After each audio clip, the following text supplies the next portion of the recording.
세계보건기구 WHO가 세계인의 건강을 위해 특별히 관심이 필요한 8개 건강 관련 재정의를 지정했는데요. 오늘은 그중 하나인 세계 간염의 날입니다. WHO에서 간염에 대한 경각심을 높이기 위해 B형 간염 바이러스를 발견한 블룸버그 박사의 생일을 따서 정했다고 합니다. 네, 세계 간염의 날을 맞아서 간염의 증상과 예방법에 대해 자세히 알아보겠습니다. 대한간학회 보험이사이신 중앙대병원 소화기내과 김형준 교수 연결됐습니다. 안녕하십니까? 네, 안녕하십니까? 네, 이 간염에도 여러 종류가 있다고 들었습니다. 우선 이 대표적인 간염 어떤 것들이 있고 또 왜 발생하게 되는 건지 궁금한데요. 자세히 설명 부탁드리겠습니다. 네, 간염은 통상적으로 시간적인 분류에 따라서 급성 간염하고 만성 간염으로 분류를 하게 됩니다. 간의 염증이 6개월 이상 지속되는 경우를 만성 간염이라고 하고, 이들 근만성 간염을 일으키는 원인으로는 바이러스에 의한 간염하고 약물이나 과다 음주에서 생긴 간염 등이 있을 수 있겠습니다. 이 중 임상적으로 문제가 되는 만성 간염은 나중에 간경화나 간암과 같은 말기 간질환을 초래할 수 있게 되는데, 국내 만성 간염의 대부분이 이런 바이러스성 간염에 의하게 됩니다. 이들 바이러스성 간염에는 영어 알파벳으로 A, B, C, D, E형 간염 바이러스가 대표적이며, 이 중 만성 간염을 야기해서 간암이나 간경화를 유발시키는 것은 B형 간염하고 C형 간염 바이러스입니다. 네, 아무래도 우리가 좀 많이 접하게 되는 게 A형, B형 그리고 C형 간염 이렇게 세 가지가 아닌가 싶은 생각이 드는데요. 이 세 가지 사이에 서로 다른 특징이 따로 있습니까? 미생물학적으로 A형 간염하고 C형 간염 바이러스는 RNA가 주축이 된 바이러스고, B형 간염 바이러스는 DNA가 주축이 된 바이러스인데, 임상적으로 봤을 때 A형 간염 바이러스는 우선 입을 통해서 전파되는 질환입니다. 입을 통해서 전파가 되면 급성 간염만을 야기를 하고 만성 간염으로 이행되지가 않는 반면에, 앞서 말씀드린 B형 간염과 C형 간염 바이러스는 오염된 혈액이나 체액이 감염 대상자의 혈액 내로 들어와서 전파가 되고, 그들 중 적지 않은 환자분들 중에서 만성 간염을 거쳐서 간경화나 간암과 같은 말기 간질환으로 진행하게 됩니다. 네, 이제 A형, B형, C형 이렇게 세 종류의 간염에 대해서 좀 더 자세히 살펴보려고 하는데요.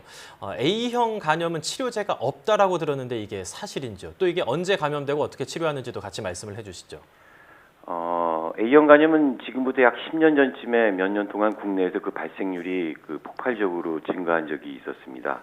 하지만 현재는 발생 추세가 그때에 비해서 현저하게 주춤해져 있는 상태인데, 유년 시절에는 대부분의 경우 불연성 간염, 즉 증상이 생기지 않는다고 해서 불연성 간염이라는 표현을 하는데, 감기처럼 지나간 경우가 대부분이지만은 20세가 넘은 성인에서는 A형 간염에 감염이 되면은 과도한 면역 반응으로 인해서 황달 등 증세가 아주 두드러지게 나타나게 됩니다.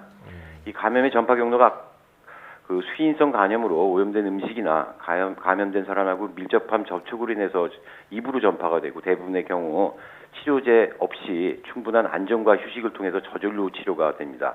그런데 아주 일부의 환자에서는 사망을 초래할 수 있는 급성 간부전이 야기가 돼서 간 이식을 받게 되는 경우가 있어서 이렇게 염증이 심하게 발현되는 시기에는 주의 깊은 치료 및 관찰이 필요하게 됩니다. A형 간염 같은 경우에는 이제 어렸을 때 많이 걸린다라고 말씀을 해주셨는데, 얼마 전에 우리나라 20, 30대 젊은 층에서 A형 간염 많이 걸린다라는 보도를 접한 적이 있었거든요. 이건 어떤 이유 때문인가요?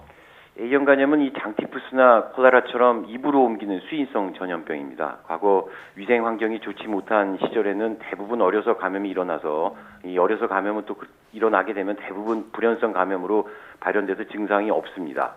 이때 감염되고 난 다음에 획득된 A형 간염에 대한 항체가 평생 동안 재감염을 막을 수 있게 됩니다. 그런데 최근 위생 환경이 우리나라가 많이 좋아졌는데, 이로 인해서 A형 간염을 어린 시절에 앓지 않은 20대, 20대에서 항체 형성이 이루어지지 않은 것이 폭발적인 유행 원인이라고 생각이 되어지고 있습니다.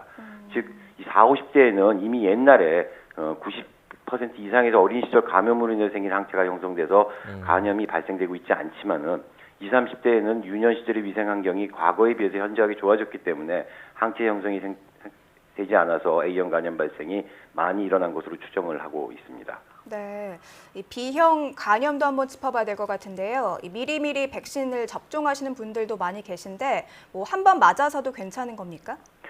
B형 간염 예방 접종은 통상적으로 3회 접종을 하게 됩니다. 먼저 첫 회 접종을 하고 난 다음에 한 달 후에 그리고 추가 접종을 첫 3개월 혹은 6개월째 총 3회 접종을 하게 되고 그 예방 접종은 보건소 등 국내에 있는 거의 모든 의료기관에서 접종을 받을 수 있습니다. 이 비형간염 백신은 더군다나 1980년대 개발이 됐지만 국내에서는 정부에서 1994년부터 모든 출생하는 신생아들에게 국가에서 예방 접종 사업을 무료로 지금 시행을 하고 있습니다. 작년에 이제 우리나라에서 C형 간염 주사기를 재사용하면서 이게 좀 많이 퍼졌다라는 그런 보도가 나와서 논란이 되기도 했었는데 C형 간염은 주로 어떻게 감염되고 또 치료법은 어떻게 되는지도 설명을 해주시죠. 네.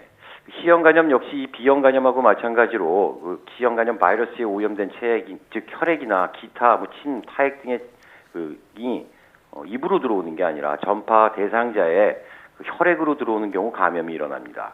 즉 일상적인 접촉으로는 감염이 일어나지 않습니다.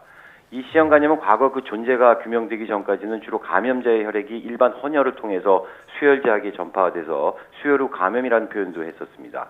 그런데 1992년 이후에 이 C형 간염에 대한 혈청 진단법이 상용화된 이후에는 수혈로 인한 감염은 현재 없어진 상태입니다.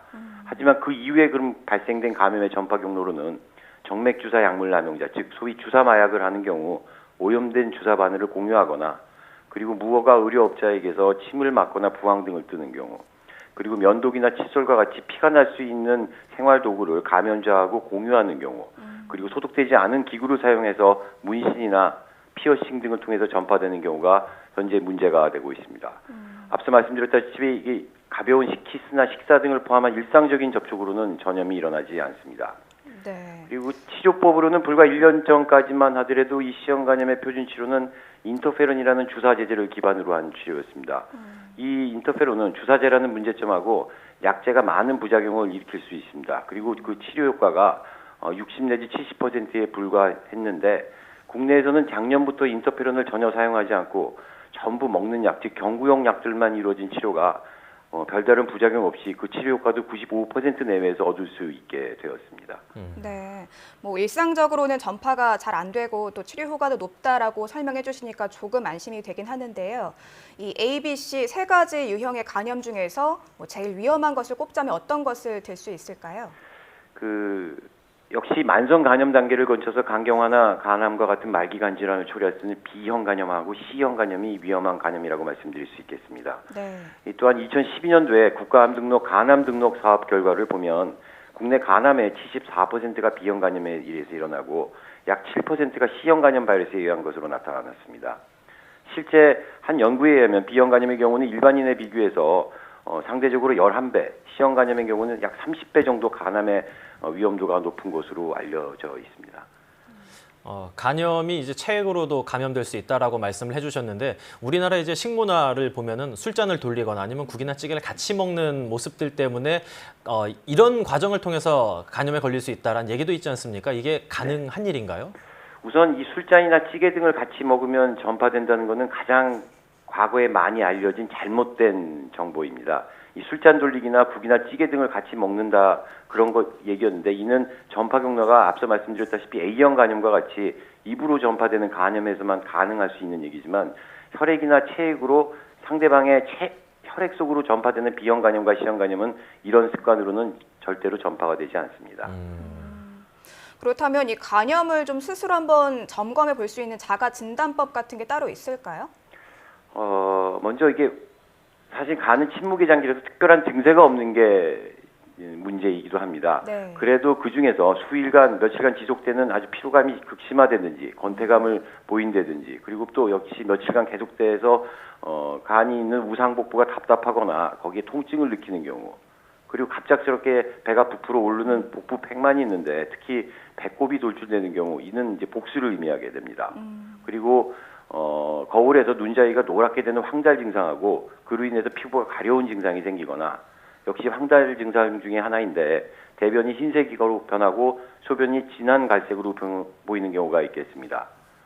그리고 손바닥 가장자리가 빨개지는 수장 홍반이란 징후가 있고 또 하나는 윗가슴이나 팔에 작은 거미줄 모양의 적색의 반점을 보이는 거미장 혈관증을 보이는 경우가 저희가 손쉽게 볼 수 있는 자가 진단법이라고 말씀드릴 수 있겠습니다. 네, 지금 화면에 잠깐 나왔던 이런 증상들을 미리 좀 캡처를 해뒀다가 확인을 해보시면 좀 더 좋을 것 같기는 하네요.